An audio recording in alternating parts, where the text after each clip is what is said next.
Videos and images spreading across social media are sparking intense debate about a recent immigration enforcement operation and the death of a man identified in posts as an ICU nurse. Protesters have gathered, demanding answers, while others are urging caution as investigations continue. Tonight, we'll look at what these viral clips show, what is being claimed online, and what remains unclear.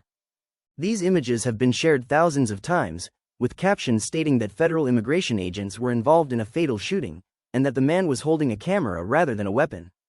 The posts identify him as Alex Pretti, a 37-year-old U.S. citizen and ICU nurse. These claims have fueled outrage across platforms, but many of the details are still being examined.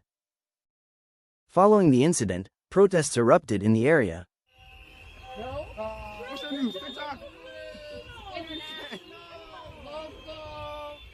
Go get educated for real. You're worth something maybe if you go do something with your life. Education, right?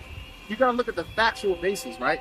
Look at the percentages of who illegals in this country are versus Latin American based or European based. That's your facts that you want to look at, right? If you want to throw color or factual data, race incidents, right? I am a person of color, right? As more body camera footage, witness accounts, and official reports are reviewed, the story may continue to develop. Who was murdered. This is for her. This is for the people in the United States who are terrorized and scared today. I know I'm one of them. I love this country, and what I'm seeing here happening is not America.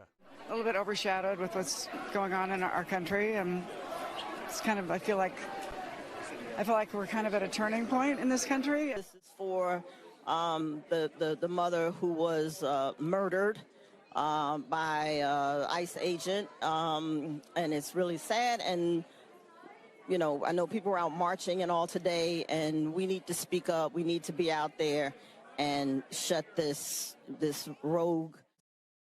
What are your thoughts on the ICE enforcement unaliving? Are your rights being taken from you? How do you feel about the actions of ICE? Please be respectful in comments, please.